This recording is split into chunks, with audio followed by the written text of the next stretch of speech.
It was boring to keep swiping left and right. Thanks for reading my story.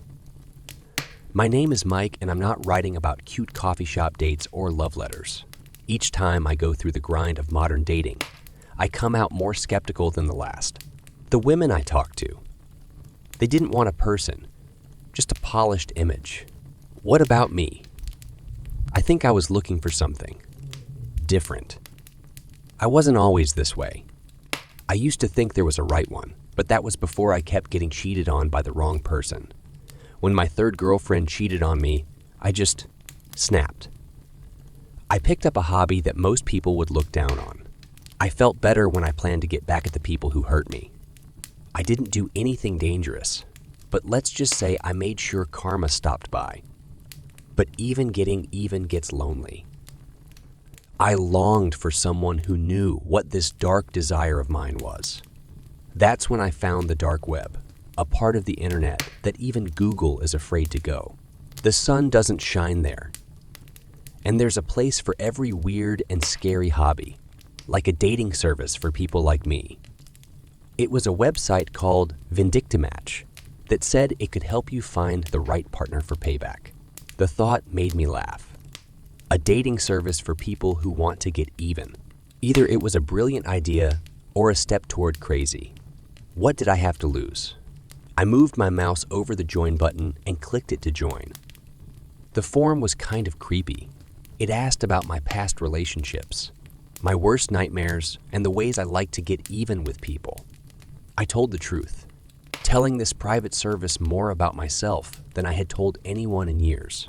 Then it asked me which tools I wanted to use. I thought for a moment as I held the ice pick that I kept in my desk drawer as a reminder of my last project. It was filled out on the form. As the days went by, I began to think that maybe I had been wrong. Then a match notice showed up. Her name was Pola, and her personal picture was a dark figure against a stormy sky. There was only one line in her bio: looking for someone to share in the thrill of justice. It felt like looking into a mirror when we started to talk. She had been lied to and had her own grudges to settle. The ice pick was also something she liked.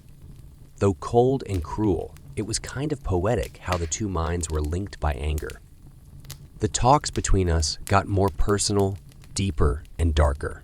When we were young, we talked about the thrill of power and the feeling of being in charge. I felt a bond with that person that I never had with anyone from those matchmaking apps. It was fun to be with Pola. We chose to meet in real life and take our friendship to the next level. We planned our first date together, which helped us become closer. It was supposed to be her way of getting back at an ex-boyfriend who had hurt her so badly that she could never forgive him. The plan was very detailed, very harsh, and very good. Before our meeting, I couldn't help but feel a little excited as I lay in bed. It was a fresh start, a chance to be accepted and understood. I had no idea that it was also the first step on a road I could never go back from. As I waited for Pola's next message, the only light in the room came from my computer screen. The outside world was quiet after midnight, but a storm was building in my room. Pola had just told me about her most recent meeting, which was such a scary story that it made my own adventures seem really mild. As an artist, she used an ice pick to paint on the bodies of those who had hurt her. Since we hadn't talked in weeks, tonight felt different. As our shared dreams turned into plans, there was energy in the air and a sense that something was going to happen. When she typed, "It's time we meet," my heart jumped for joy. We were two hunters circling each other, and the thrill of the hunt made us both feel good. We agreed to meet at an unremarkable bar in the city center, where shadows hung on the walls, and whispers were the main form of payment. I got there early and waited with a whiskey in my hand. I knew her right away when she walked in. Her presence was like a cold front, chilling and impossible to avoid.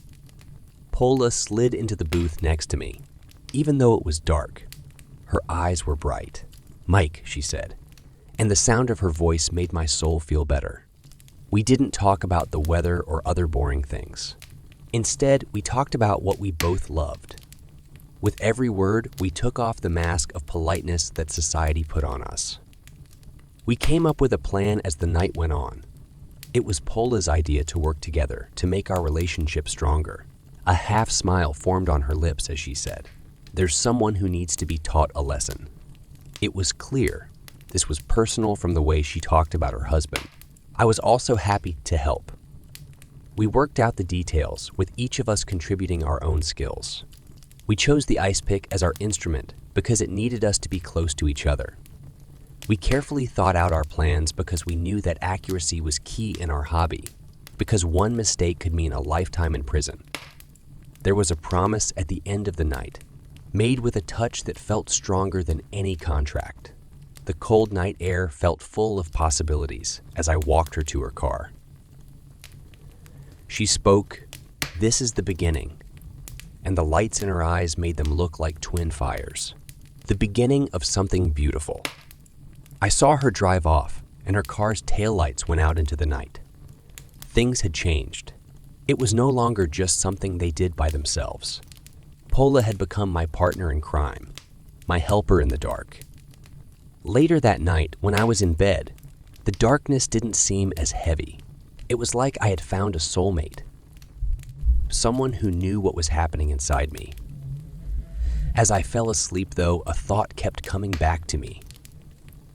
"Hugues, when you dance with the devil." The city beneath the night was a world of prey and predators. The night was like a cloud. That made me feel good as I parked my car under a bridge. I was now one of the more recent ones. Pola was already there. She stood still and looked dangerous against the decaying cityscape. She asked, "Ready?" as I walked up to her. "Always," I said, happy that the ice pick in my jacket pocket was there to comfort me. We picked her ex-boyfriend Darren as our first shared project. He had hurt her badly enough that the law couldn't fix her. Tonight, we'd be the ones who judge, decide, and execute. It was an easy plan. When Pola tried to get Darren to leave, he told him that they would get back together at his house, which was where the memories of their old life were greatest. That's where we would face him and carry out our strange brand of justice.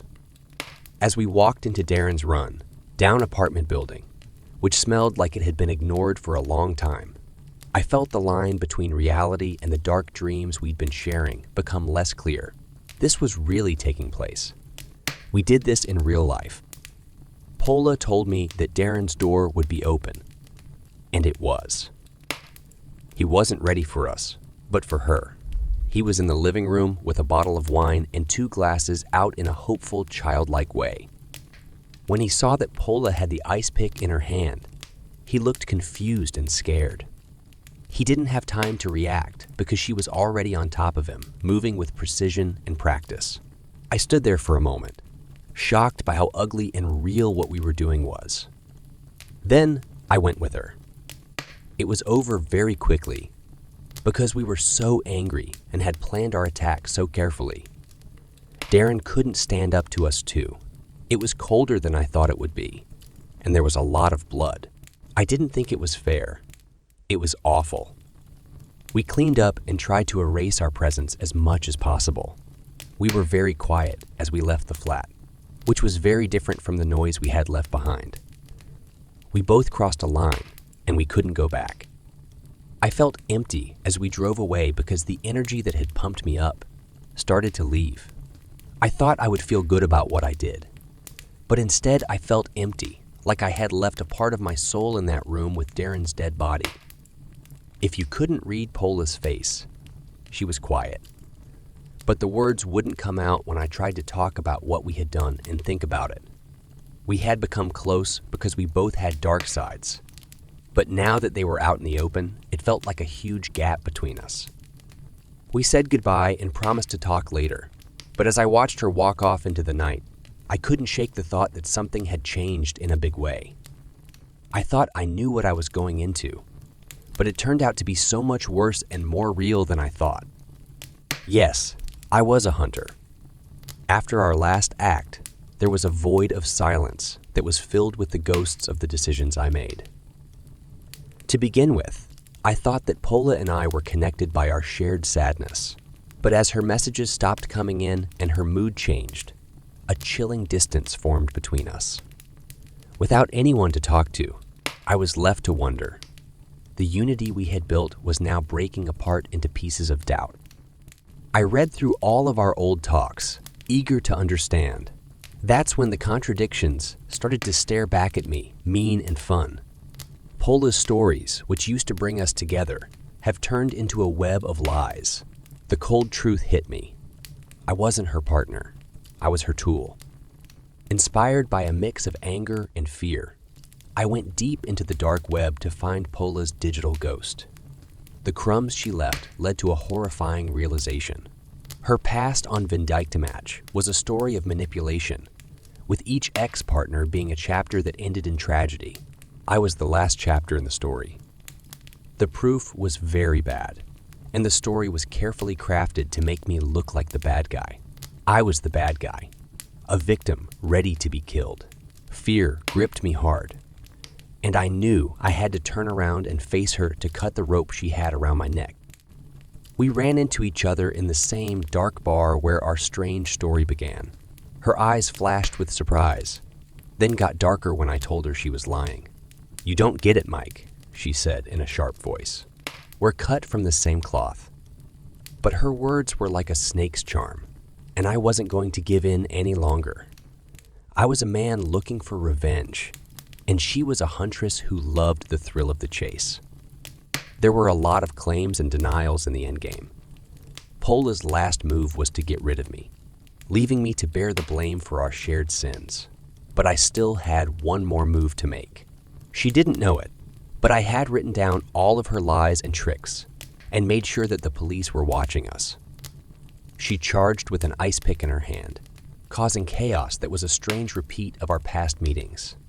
I hid because I had a deep-seated need to stay alive. But when the fight got really bad, the doors flew open and a lot of cops came in. They saw me, the ice pick, and Pola's planned weakness. There were so many flashing lights and cops yelling that the truth got lost. Pola did a great job as the victim, and I did a great job as the bad guy because I had the ice pick close by. The bands on my wrists were cold and tight. As they led me away, I saw Pola, her fake tears hiding a smirk. Her plan was now complete. I had lost the game. The cell is cold, and the bars won't bend. I'm sitting here telling the story, which is a warning from the deep. As a man, I looked for connection in the worst places, but all I found was deception. I am the victim of a game I did not agree to play. This is my story to warn others about how dangerous the dark web can be. The harsh truth strikes me as the cell door slams shut, sealing my fate. I was never the hunter. I was always the prey. Mia and I were never like other kids our age. Where others had competition, we had friendship. We had friendship. Where they kept secrets, we were open and honest. The nights in our small town were full of shared whispers and dreams that made up our youth. She was my friend and the one who would jump into the world with both feet, her pen stronger than any sword. It's been a while since I saw her. She was hunched over her laptop, and the screen was a hazy blue.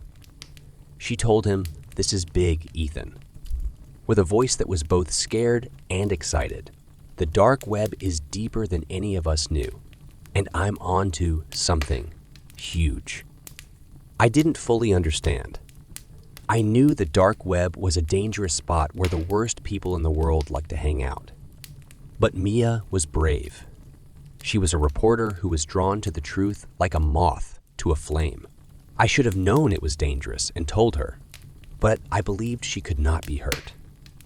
It had been days and weeks since she had spoken. Calls went right to voicemail, and emails were still not answered.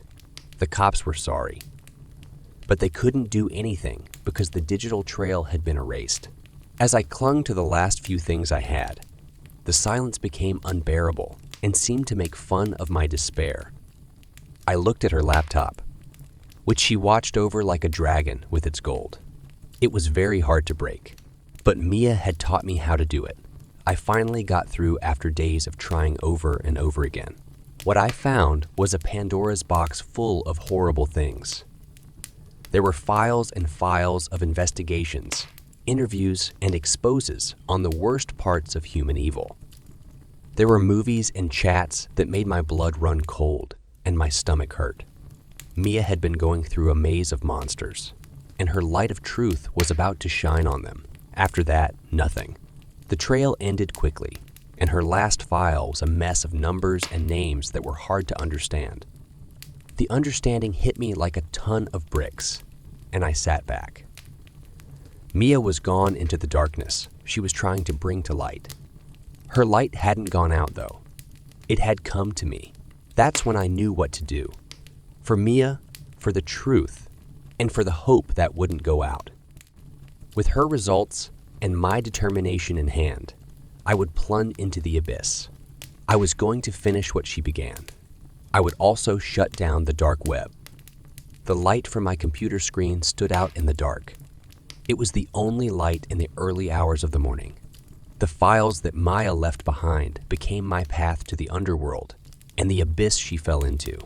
I couldn't get rid of the images, the screams, and the cold deals I saw. This was more than just a story. There were a lot of shadows everywhere, and Mia had been trying to stop them. It's called Lumina, which means light that shines through darkness. Coding it became my only goal, and I spent all of my free time making this digital sword. I spent hours going over lines of code and making formulas that could break through the layers of anonymity that people on the dark web used to hide themselves. Lumina was made to find the horrible things that lived in the dark and bring them into the bright light of day. It was like going through a nightmare when I tested Lumina. I saw things no one should have seen and heard pleas that will always bother me. I discovered markets for the evil, sites for the evil, sites for the sick, and chats that talked about horrible things that happened to me. Somewhere in the trash, though, I found patterns in digital traces that led me to the real people behind the computer names. Each finding was a win, but it was also a step toward being more evil. I was finding out the worst things about people, and it was driving me crazy. But Mia's voice and drive pushed me to keep going. I couldn't let her work go to waste. I couldn't let her disappearance become just another case that was never solved and sat on a detective's desk collecting dust. When Lumina was almost done, I could feel how heavy what I was about to do was. This program has the power to destroy lives and reveal secrets that some people would kill to keep hidden. I had been threatened, and there were shadowy shapes just outside the porch light. But I couldn't afford to be afraid. I had to finish this for Mia and all the victims who hurt in silence and in the dark. The night I chose to let Lumina go, the air was thick with the smell of a storm. I was sitting at my desk, waiting for the enter key to set off my anger. I pressed it and let Lumina go into the world after taking a deep breath. As soon as Lumina went live, the rain stopped and the thunder made my heart beat faster. It was done by me. I had turned on the light. I had to wait to see what came out of the dark next. As Lumina crept through the web, there was a deep silence that made it feel like the calm before a disaster. What I saw on my screens, many feeds with data, names, and faces, were all being pulled into the light. The first news stories were shocked, with titles screaming of a huge dark web leak. My email account was full of messages.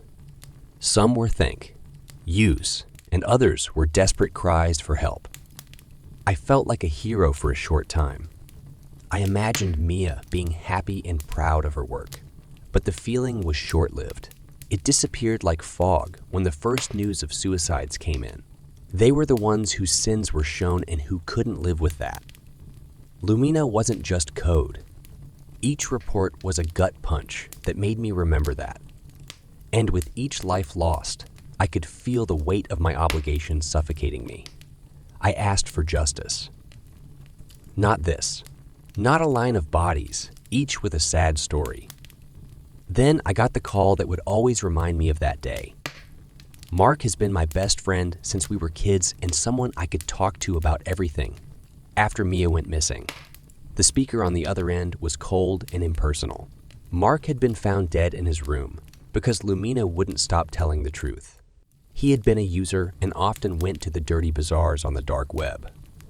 Mark was someone I knew, but not at all. The news broke my heart. The person who helped me get through Mia's death was killed by the tool I made to find justice for her. The irony stuck in my throat like a bitter pill, reminding me all the time of how much my cause had cost. As the number of deaths rose, so did the anger. The people who had once praised me now looked at me with anger in their eyes. I was looked down upon because I planned a digital cleanup that no one had asked for. Everyone had their say: the media, the families of the dead, and the nameless people on the internet. But no one spoke up for me. That day ended at the grave of my sister, where the gray sky and I both cried. I said sorry to the wind, Mia, and Mark in a whisper. While I had meant to show the evil, I had instead become its agent and a killer. When I got home at night, the house felt less full than it had before. I sat in the dark, and the only sounds were my short, loud breaths in my email, constantly beeping. Among the hate and threats, one message stood out. Do you want to know the truth about Maya? It was just a string of numbers. It was a lifesaver thrown into the rough sea of my hopelessness. I held on to it because I didn't know if it would pull me out of the depths or throw me further down. After that, the days were a blur of cameras, flashing and pointed questions. People in the media saw me as an activist gone bad, a hacker who broke the law and caused terrible problems. From behind closed blinds, I saw everyone talk about my life, my work, and my plans. They didn't get it. They were unable to. It wasn't about getting famous or getting even. It was about Mia and doing what was right. The police came to my door with warrants in hand, and their eyes were cold and uncaring. They went through my life like a fine tooth comb, taking computers, files, and anything else that could connect me to the chaos Lumina had caused. Friends turned their backs on me and crossed the street to avoid being seen as weird. I was by myself, except for the ghosts of what I had done. In the storm, the word about Mia was a bright light. I clung to it like a tether because it promised answers, or maybe an end to the questions that were bothering me. I went back to the dark web and followed the clues that the unidentified sender had left behind. I had nothing to lose. It took me deeper and darker than anywhere else I'd been on the web, to places that Lumina hadn't been. I found her, Maya, in a secret website where people talked in code and whispers. Not in person, but through a message and a movie that was already made. Even though her eyes looked the same, the fire that had been in them was gone. Since she wasn't a reporter, she talked about the dark web as if she were locked up, because she dug too deep. She found facts that were not meant to be seen. She paid the price for that. She was lost in a maze, but Mia's message helped her find her way out. She talked about a network, a shadow group that worked on the dark web where the law and morals couldn't reach it.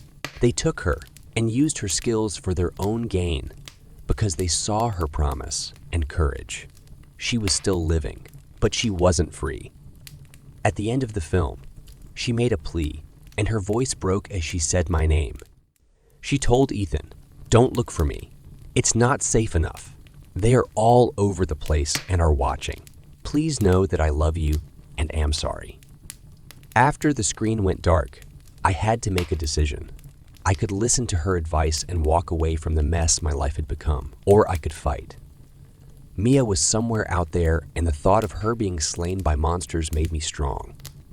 I erased everything on my hard drives, did my best to leave no digital trace, and got ready. What if Mia got lost in the maze? I would be the thread that led her out.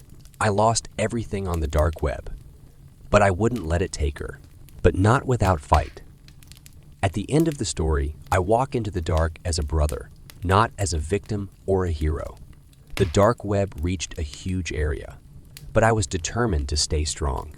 This journey began with Maya, and I would end it for her, for Mark, and for everyone else who had suffered in the dark and silence. My tiny flat had only one light source, which was the screen. It cast long shadows on the walls. I got used to being alone and hearing my computer. It was the only thing that never changed in my life as an independent hacker. When I was going through my spam and junk emails that night, though, one letter stood out. It was encrypted, like a puzzle that begged to be solved. I got to work because I was interested. It was easy to crack, and it was a good way to warm up. Behind the security was a sleek and professional greeting that looked like it was made just for me. A black hat hacker contest that was kept secret and had a huge prize pool made my eyes widen. More than enough to pay off my bills. It was the dream of all hackers, a chance to show off their skills and get paid for it. As I leaned back in my chair, doubt began to creep in. Didn't it seem too good to be true? There were lots of scams and setups in the internet underworld. Still, the task and allure of the game made it impossible to say no.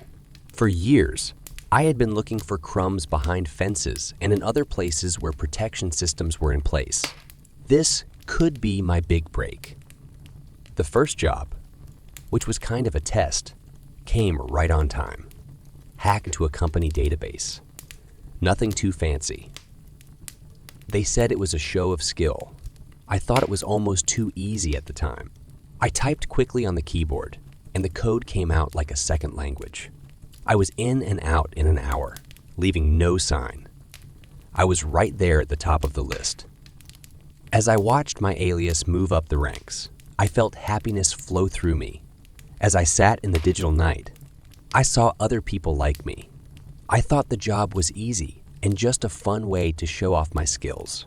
In that moment, I wasn't aware that it was the first step toward a world where morals would become less clear and where the stakes were very high. A thought of doubt crossed my mind as I turned off my computer for the night. What was the point of this? Who planned this contest? The questions kept coming up, but the chance to win was tempting, and I was already too caught up in the race to break free. As I fell asleep, thoughts of that prize pool kept dancing around in my head. I didn't know that I was just a pawn in a much bigger game. Not only would this game test my skills, but it would also test my morals. The ranking became all I could think about. It was a rush to finish each job, because being a ghost in the lines gave you that sweet, intoxicating power. The event showed that I was really, really good, but my stress level rose as the chores got harder. It all began with a simple theft of data. The directions say to infiltrate and extract. A private computer that held private data was the goal. It felt great to break through layers of security. Each wall came down because of my skill and will. The information came to me like water, and I felt like I could do anything. Things got worse with the jobs after that. Using blackmail. The word was cold and scary as it sat on the screen. To force people to do what I want, I was to use the stolen info. I had never crossed that line before. It was just another task, I told myself, and the end goal was worth the trouble. But the person I saw in the mirror started to look like someone else. The way my world started to twist and turn around me should have told me something. On the street edges, there were cars that no one knew. It was hard to hear my calls because of interruption. Are you paranoid? Could be. But on the dark side of the web, fear is just another word for staying alive. The contest kept me busy.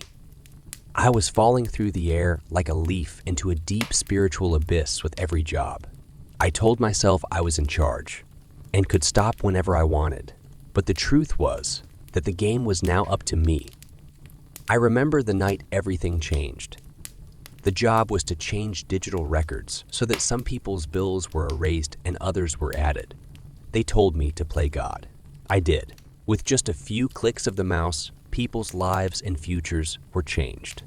The power was both thrilling and scary. It became clear to me how bad what I had done was as I sat back. I had turned into the hand of fate, an unknown judge of good luck and bad luck.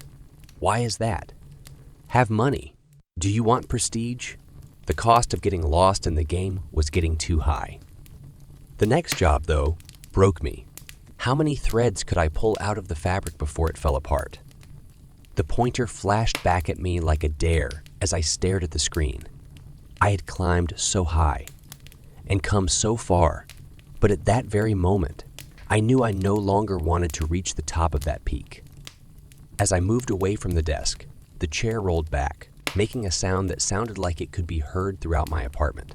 It was time for me to get some fresh air and take a break from the television that had become my world. But I knew I couldn't go back as I stood at the window and looked out at the quiet city. I was different after playing the game, and there was only one way to end it. I went back to my desk, having made up my mind. When I was done with this last job, I would be done. I would leave the competition and the darkness. But it looks like the darkness wasn't done with me yet. The monitor's light was the only source of light in the room. It made long shadows that got closer with each hour. The jobs had become more dangerous, and each one was scarier than the last. It wasn't enough for me to just hack. I was also planning to cause chaos. The most recent job was to change how traffic is controlled in a city. The message said, "Make something distracting." It wasn't clear what it meant, but it was clear what it meant. I was supposed to make a real crash happen with real people and cars. My shaking hands were hovering over the keyboard. It was no longer a game. It was life or death. I tried to tell myself that it was just another puzzle to figure out or system to trick. But the truth made my stomach hurt like a stone. I was in charge of what next happened. I was about to pull the strings on the lines of code on the screen, which looked like puppet strings. The first crash was a sound I could feel through the floor, a faraway crunch that echoed through the city streets. Then another one, and another one. The chaos could be seen in real time on the traffic cams I had hacked into. In my thoughts, the screams and sirens were so loud that I couldn't hear them. It made me want to throw up, scream, and rip the computer off the wall to end it all. But fear kept me where I was. They were afraid of the unknown people who were behind the event and made it clear that there was only one way out. "You can't stop now," was the next task. A straight message. You need to finish what you started, or else the results will be personal. The danger was very clear, like the sound of a gun going off. I was told to get into a hospital's network and change patient records. It was crazy. It was impossible to imagine how bad things could get. Because I was afraid of what would happen if I said no, I moved forward. As I broke through the hospital's defenses, I felt like I was going down into a hole from which I could never come back up. I thought about the people whose lives I was putting at risk with every record I changed. People who would get the wrong medicine, have treatments on the wrong side, or be diagnosed too late, wouldn't get better. That was it. I fell asleep in my chair, a shell of the person I used to be. I no longer felt excited about hacking. Instead, I felt hollow and guilty, and it ate at my conscience. At that point, I knew I wasn't in the race anymore. The game was a trick on me, and it was pulling me deeper into a dark place from which I could not get out. I was now a player in a game with much higher stakes than I had thought. I knew it was time to break as I sat there in the dark with only the quiet hum of the computer for company. I had to decide whether to keep going down this path to disaster or figure out how to fight back against the forces that had caught me. But I quickly learned that some options are just tricks, and some traps are set so well that you can't get away without setting them off. The room was clean and cold, and the only sound was the clock clicking over and over again. The sound made me feel like someone was making fun of me. Every tick made me think of the time I had lost and would never get back. I was chained to the table by myself, and a taste of fear in my mouth was like metal. The last job was a superb work of trickery. They told them to break into the government server. Prove you are the best. And I fell into the trap like a moth to a flame, drawn in by the promise of success and freedom. I had worked very hard, and the keys, codes, and barriers would bend to my will as I pressed them. The screen went black when the last wall came down. The door had just slammed open, and the room was filled with agents. Their guns stood out against the light from my cameras. They didn't need to say something. The truth could be seen in their eyes and felt in the way they stood. I had been tricked. It was never about winning. It was always about getting clean. Every job had been a well-planned attack on the secret network of black hat hackers, and I was the sword they were using. Things started to make sense as I sat in the questioning room. The strange events and threats from people I don't know had been following me from the beginning, leading me down a road that had no end. The agent across from me was talking, but I couldn't hear him because I realized how dumb I was. He told her, "You were one of the best. It's a shame you chose the wrong side." Not the right side. The words kept playing over and over in my head. In this game, there was never a right side. It was a world of shadows, and morality was as changeable as the data streams I used to be in charge of. They made me an offer. If I complied, they would shorten my term. But when I looked into the agent's eyes, I saw the same cold calculation I had seen in the mirror not long before. The agent and I were not that different from each other.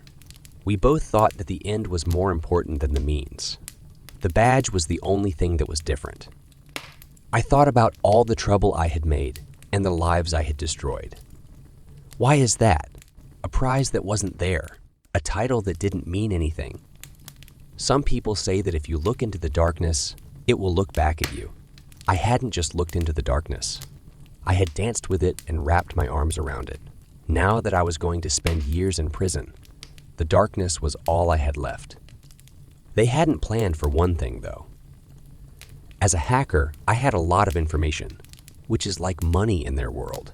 They could lock me up, but they couldn't take away what I knew. And somewhere in the back of my mind, I started to think of a plan. A way to use what I had learned to make things better, not worse.